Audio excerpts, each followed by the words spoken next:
नमस्कार, मैं B R Saini, chemistry lecturer. दोस्तों, सैंडल एकेडमी ऑनलाइन क्लासेज में आपका स्वागत है।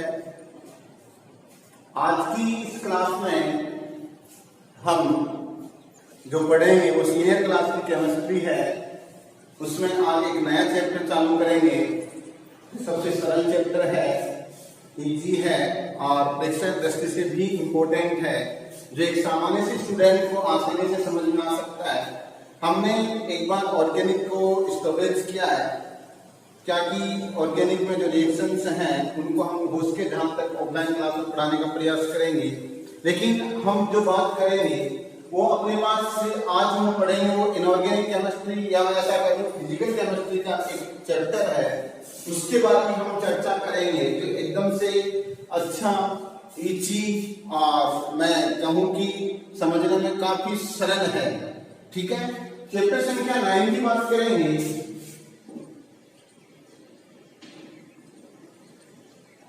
जिसका नाम है कोऑर्डिनेशन कंपाउंड।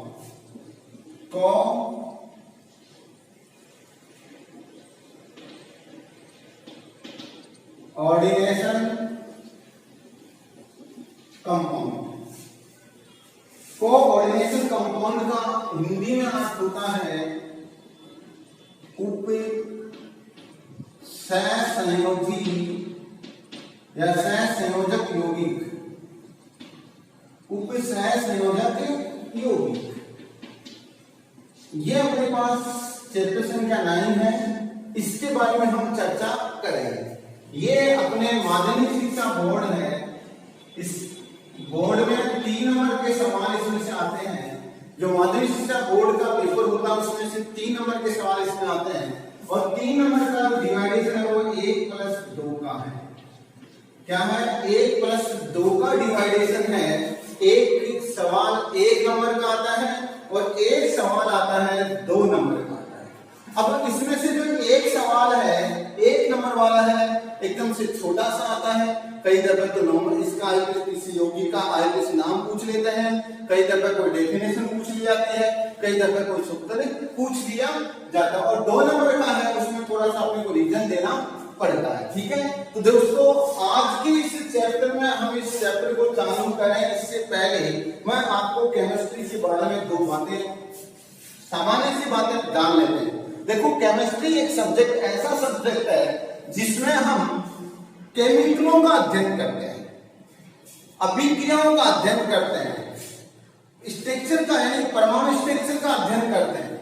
उन सभी के बारे में प्रकृति में बचे सभी प्रकार के यौगिक, चाहे कार्बनिक हो और चाहे अकार्बनिक हो, सभी प्रकार के यौगिकों का अध्ययन हम रसायन शास्त्र में करते हैं, केमिस्ट्री में किया जाता है। ठीक है, तो हम किसका अध्ययन करेंगे केमिस्ट्री में? रसायन शास्त्र में हम अध्ययन करेंगे, चाहे अपने पास कार्बनिक यौगिक रहे और चाहे अकार्बनिक यौगिक रहे, उनके गुण क्या हैं, उनके उपयोग क्या हैं, उनको कैसे बनाया जाता है, उन सभी के बारे में अध्ययन किया जाता है। ठीक है, तो मेरे कहने का अभिप्राय है जो यौगिक होते हैं वो मुख्य रूप से 2 प्रकार के होते हैं। एक तो कार्बनिक होते हैं और एक कौन से होते हैं? अकार्बनिक होते हैं। एक तो कौन से होते हैं? कार्बनिक। इसमें कार्बन मुख्य रूप से पाया जाता है। एक तो क्या होता है? कार्बनिक, जिसका अभिप्राय क्या है? इसमें कार्बन क्या है? मुख्य रूप से पाया जाता है, वो तो होते हैं कार्बनिक। और जिसमें कार्बन नहीं पाया जाता है वो होते हैं अकार्बनिक। तो कहने का अभिप्राय जो यौगिक हैं उनको मुख्य रूप से 2 भागों में बांटेंगे। एक तो कौन सा बांटेंगे? कार्बनिक में, और एक बांटेंगे अकार्बनिक में। कार्बनिक में कार्बन का होना अनिवार्य है और इसमें कार्बन नहीं पाया जाता है। अब जो हम पढ़ेंगे वो इन यौगिकों के बारे में विस्तार से पढ़ेंगे।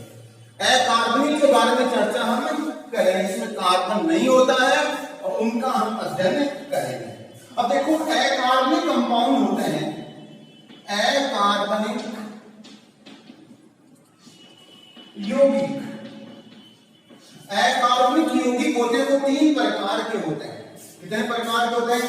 अकार्बनिक यौगिक 3 प्रकार के होते हैं। 3 प्रकार के होते हैं।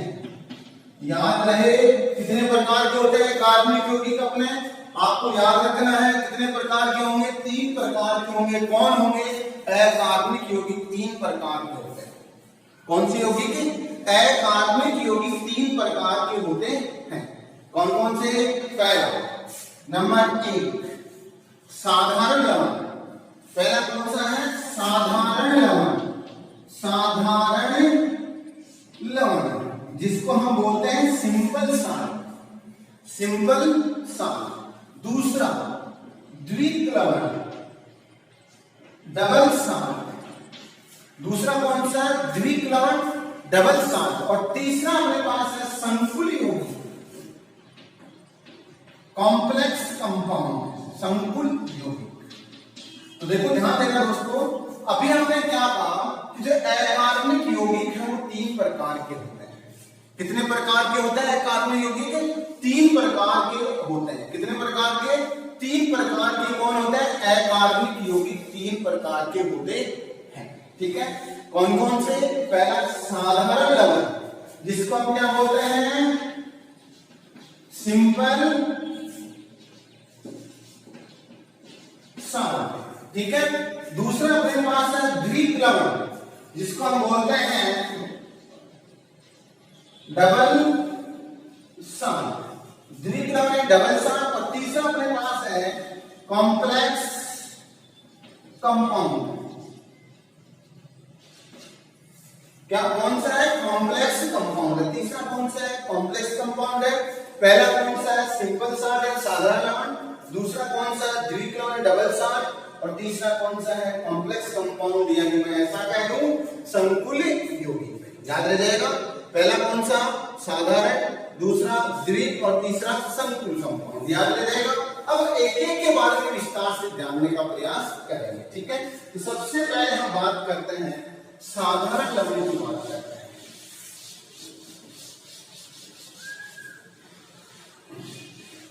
हम बात करते हैं साधारण लवण क्या होता है। सबसे पहले हम पढ़ेंगे सिंपल सॉल्ट। साधारण लवण, सिंपल सॉल्ट। सबसे पहले सिंपल सॉल्ट का फॉर्मेशन की बात करते हैं, यानी इसका निर्माण कैसे होता है। सिंपल सॉल्ट का निर्माण कैसे होता है, सिंपल सॉल्ट किस प्रकार से बनता है उसकी बात करते हैं। देखो सबसे पहले ध्यान देखना, इसका निर्माण है, या मैं ऐसा कहता हूं इनका निर्माण क्या सिंपल धनायन और सिंपल ऋणायन से होता है। या मैं ऐसा कहता हूं एक धनायन, इनका निर्माण क्या होता है? एक धनायन व एक ऋणायन से होता है। एक धनायन और एक ऋणायन से किसका निर्माण होता है? सिंपल सॉल्ट का निर्माण किससे होता है? एक धनायन और एक ऋणायन से होता है। याद रखिएगा, जैसे मान लो मेरे पास है Na प्लस और Cl माइनस मिलकर क्या बना लेते हैं? NaCl। ये तो धनायन हो गया और ये क्या हो गया? ऋणायन हो गया। ये तो क्या है? धनायन और ये क्या है? ऋणायन है। तो एक तो क्या हो गया? धनायन हो गया और एक कौन सा हो गया? ऋणायन हो गया। तो धनायन और ऋणायन से मिलकर क्या बना लेते हैं? साधारण लवण का निर्माण होता है। पहली बात समझ में आ गई। उसके बाद में हम बात करेंगे कि अपने पास जैसे नमक की बात कर ली, इसी प्रकार से मैं कह दूं K प्लस Cl क्या बना लेगा? हम क्या लिखेंगे? KCl बना लेगा। ये धनायन और ये ऋणायन। इसी प्रकार से Cu2 plus plus SO4 minus, तो ये भी क्या है? कॉपर सल्फेट है। ये भी क्या है? एक तो कॉपर धनायन है और सल्फेट क्या है? ऋणायन है। तो दो प्रकार के हैं, एक तो धनायन और एक ऋणायन से मिलकर बने होते हैं। तो परिभाषा क्या लिखेंगे? वे यौगिक जिनका निर्माण एक धनायन और एक ऋणायन से मिलकर बना होता है उसे क्या कहते हैं? साधारण लवण कहा जाता है। अब देखो इस साधारण लवण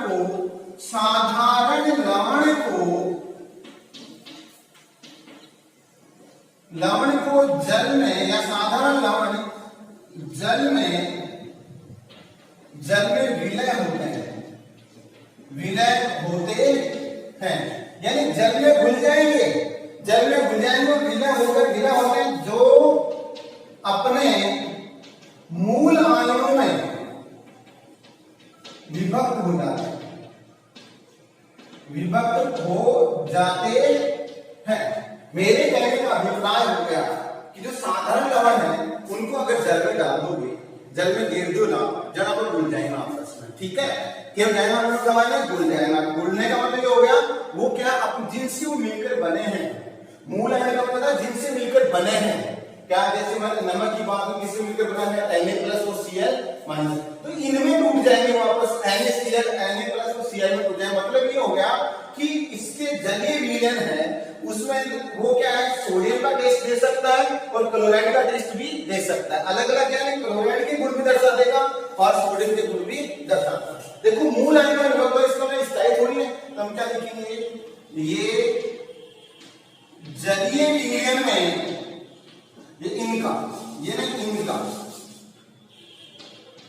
इनका जलीय विलयन में स्थायित्व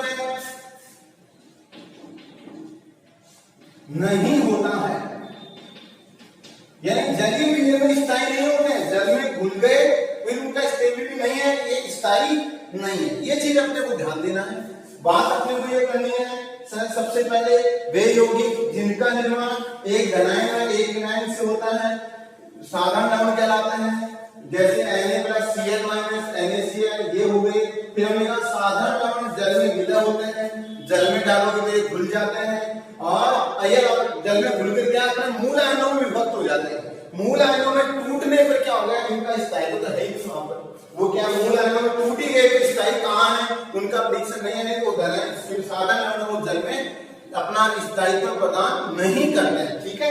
ये बात होगी किसकी, साधारण लवण की बात होगी। एग्जाम्पल के रूप में हमने NaCl कह सकते हैं, KCl कह सकते हैं, FeSO4 कह सकते हैं, CuSO4 कह सकते हैं, ZnSO4 कह सकते हैं, जिसमें एक घनायन और एक विनायन है, वो सब क्या है, साधारण लवण कैटेगरी में आते हैं, ठीक है। इसके बाद हम बात करते हैं, नेक्स्ट अपने पास है वो है द्विक लवण डबल साल्ट। दूसरा अपने पास है द्विक लवण या डबल साल्ट की बात करते हैं। दूसरा अपने पास है द्विक लवण,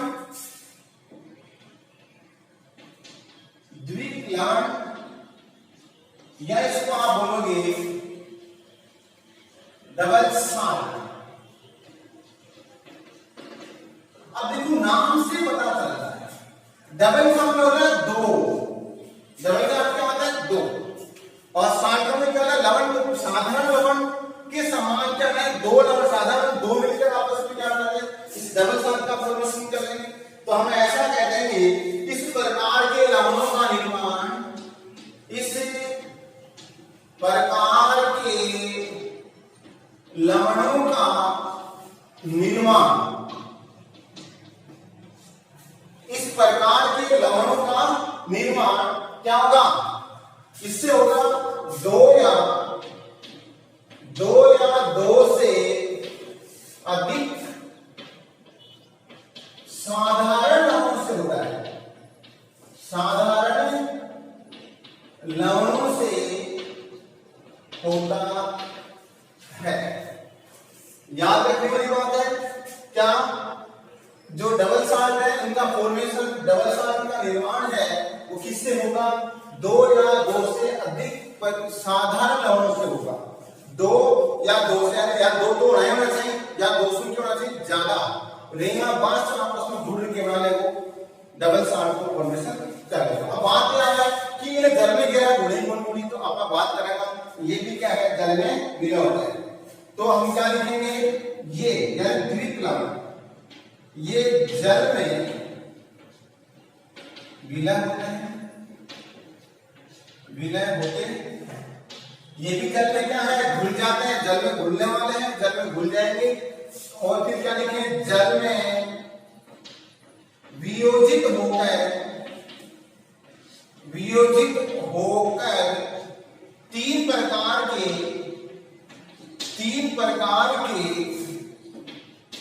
आयनों का निर्माण करते हैं, आयनों का निर्माण करते हैं, जिनमें से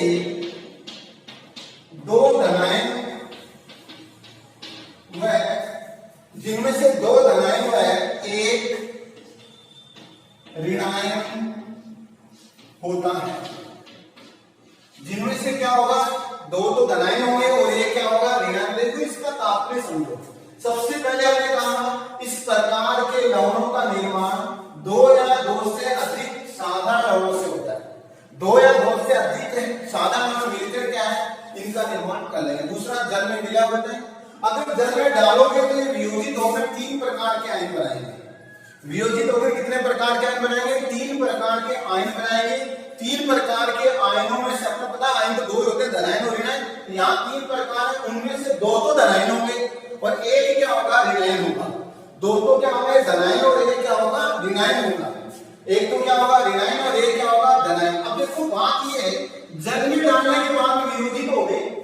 जल में डालते क्या हो गया, वियोजित हो, क्या इनका स्थायी तो रहा जल में, क्या स्थायी है जल में, तो नहीं। तो हम क्या लिखेंगे, ये भी जल में अपना स्थायित्व तो खो देते हैं, अस्थायी होते हैं। मैं कहता हूं अपना स्थायित्व है खो देते हैं या अस्थायी होते हैं। जल में स्थायी नहीं होते, जल में अपना खुद का मूल है, मूल अपना गुण प्रदर्शित नहीं करते। जल में डालते क्या है, ये आयनों में विभक्त हो जाते हैं और आयनों का परीक्षण दे देते हैं। जैसे मान लो एग्जाम्पल लेते हैं, इसके एग्जाम्पल लेते हैं साहब, बहुत अच्छे एग्जाम्पल है, इजी एग्जाम्पल, उनकी बात करते हैं साहब। क्या, सबसे पहले हम बात कर लेते हैं फिटकरी की बात कर लेते हैं। किसकी बात करें, फिटकरी। अब अपने को फिटकरी का फॉर्मूला आना चाहिए। अब नाम तो मेरे को भी याद है कि फिटकरी है, लेकिन फिटकरी का फॉर्मूला जब अपने को नहीं पता चलेगा तो हम ये नहीं बता सकते कौन से तो दो धनायन है और कौन सा एक ऋणायन है। तो फिटकरी का सूत्र होता है क्या, K2SO4 Al2SO4 के 3 डॉट 24H2। ये किसका फॉर्मूला है, फिटकरी का फॉर्मूला है। किसका फॉर्मूला बेटा, फिटकरी का फॉर्मूला है। ये क्या है, फिटकरी है, इसका फॉर्मूला। अब देखो इसमें देखो दो सारे है क्या, साधारण लवण दो है क्या, पहले तो ये देखेंगे। दो हमने ऊपर लिखा है इस प्रकार के लवणों का निर्माण दो या दो से अधिक। तो आपने को याद रखना कम से कम दो तो लवण होने चाहिए। तो दो है क्या, एक तो K2SO4 है और एक Al2SO4 की धरी है। दो प्रकार के जल अपने आप क्या उदासीन, ठीक है। दो प्रकार के लवण प्रेजेंट है, इसे हम क्या कहेंगे, ये कैसा है, द्विक लवण है। कैसा है, द्विक लवण है। ये कैसा है, द्विक लवण है। ये डबल स्टैंड का एग्जांपल। अब अगर इसको जल में डाला जाए, जलीय विलयन की बात करें, जलीय विलयन है उसमें क्या होगा, आयन, ये अपने आयनों में विभक्त होगा। आयन क्या बनेगा, एक तो क्या बनेंगे, दो तो क्या बनेंगे, K+ बनेंगे। दो तो देखो K2 है ना, ये बन जाएगा एल्यूमिनियम के बन जाएंगे, दो ही Al3+ बनेंगे। और यहाँ पर भी क्या है, सल्फेट, यहाँ पर भी क्या है, सल्फेट। एक ही क्या बन जाएगा, SO4 2- कितने हैं, तीन तो ये रहा, एक ये रहा, टोटल कितने हो गए, 4 हो गए। तो मेरे कहने का अभिप्राय ध्यान देना, दो प्रकार के धनायन, ये तो दोनों क्या हो गए, दो प्रकार की क्या है, धनायन है। और ये कैसा है, ऋणायन है। ये कैसा बेटा, ऋणायन है, ठीक है। तो मेरे कहने का अभिप्राय देखो, दो धनायन और एक ऋणायन हो गया। अब दो धनायन कौन कौन से हैं, एक तो पोटेशियम आयन है, एक एल्यूमिनियम है। एक तो कौन सा है, पोटेशियम है, और एक कौन सा है, एल्यूमिनियम है। और साथ में क्या है, सल्फेट आयन भी है, SO4 में। ये कैसा है, ऋणात्मक आयन है। ये कैसा है, ऋणात्मक आयन है। तो जल में डालते ही किसमें बदल गया, इनमें बदल गया। तो क्या इसका स्थायित्व रहा जल में डालने के बाद में, ये ऐसा प्रेजेंट है, तो आप कहोगे नहीं है, ऐसा प्रेजेंट नहीं है। तो कैसा, हम क्या कहेंगे, जल में अपना स्थायित्व खो देते हैं। इसी का दूसरा एग्जाम्पल जो अपने प्रैक्टिकल में भी काम आता है, जिसको हम बोलते हैं मोल लवण। दूसरा एग्जाम्पल ऊपर लिख लेता हूं, आप चाहो तो इसका स्क्रीनशॉट ले सकते हो, ठीक है। तो देखो इसका दूसरा एग्जाम्पल है, एक एग्जाम्पल जैसे आपने माना कि आपको कम समझ में आता है, तो अब हम दूसरे एग्जाम्पल की बात करते हैं। दूसरा एग्जाम्पल में लेता हूं एग्जाम्पल नंबर 2, मोहर लवण। जिसको हम बोलते हैं FAS। ठीक है, इसका सूत्र है ferrous ammonium sulphate. Ferrous sulphate dot क्या आ जाएगा, NH4 की क्या आ जाएगा 2SO4 डॉट कितना जल है अपने पास, उसके 10 जल के अणु है, 10H2O रहेगा। ये अपने पास क्या है, मोहर नाम, इसका पूरा नाम है ferrous ammonium sulphate. Ferrous ammonium sulphate, जिसको हम बोलते हैं FAS। अब देखिए इसके नाम से पता चल रहा है फेरस और अमोनियम, ये दो क्या है धनायन, और ये कैसा है ऋणायन। क्लियर, दो तो क्या है धनायन और ये क्या है ऋणायन। कैसे पता चलेगा, इसका जलीय विलयन जल में डालो, हम लिखेंगे जलीय विलयन। जलीय विलयन में कौन कौन से अणु बनेंगे, यहां इसका अणुकरण के अंदर Fe2+ SO4 एक तो क्या बनेगा Fe2+ बनेगा। क्लियर, और एक क्या बनेगा, यहां अमोनियम है तो NH4 प्लस इसका नाम क्या है अमोनियम, दो तो ये बन गए, और साथ में क्या बन जाएगा ये और ये सेम है तो लिखेंगे SO4।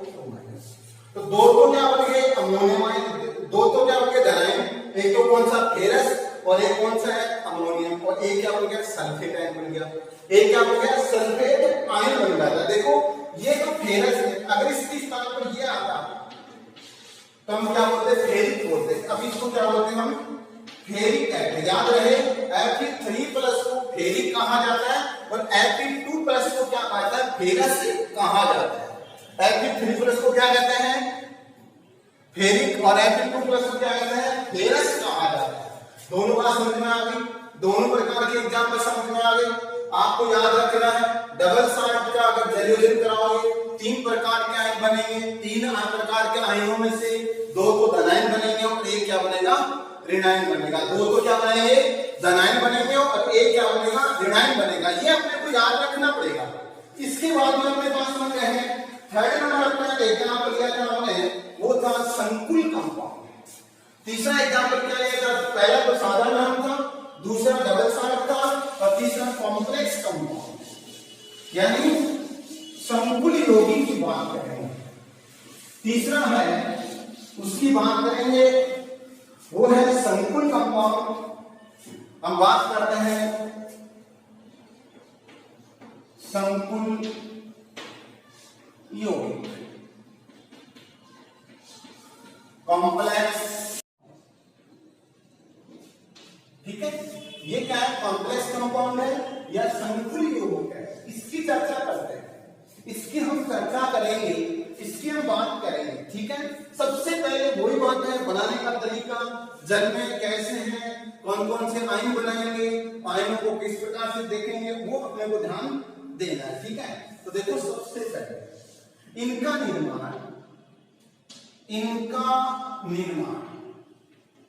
याद रहे, इनका निर्माण क्या होगा, वही तरीका है, 2 या 2 से अधिक साधारण लवणों से होता है। इनका निर्माण है वो क्या होता है, इनका निर्माण 2 या 2 से अधिक साधारण लवणों के योग से होता है।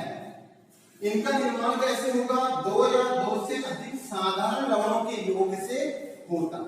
ठीक है, इसके बाद हम कहेंगे इनके जलीयोजन करेंगे, इनको जल में डालेंगे तो हम कहेंगे ये जल में आंशिक विलय है। कैसे बेटा, आंशिक विलय है, पूर्ण रूप से विलय नहीं है, आंशिक विलय, पूरे नहीं मिलते हैं, आंशिक रूप से विलय, थोड़े बहुत मिल जाते हैं, बाकी शेष रह जाते हैं। आंशिक रूप से क्या है विलय है। ठीक है, और तीसरी बात हम कहेंगे अगर जल में डालेंगे, जल में घोलने पर 2 प्रकार के आयन बनते हैं, जिनमें से एक को संकुल आयन तथा दूसरा